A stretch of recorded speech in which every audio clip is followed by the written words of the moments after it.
ফেরেশতা কিন্তু অন্যায় বাধা দিতে পারে না।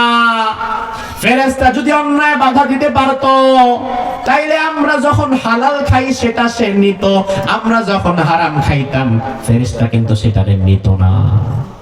আমি যখন দুধ খাবো ফেরেশতা দুধটা নিয়ে যাবে, কিন্তু আমি যদি মদ খায় ফেরি ফেরেশতা আর মদটা নিত না।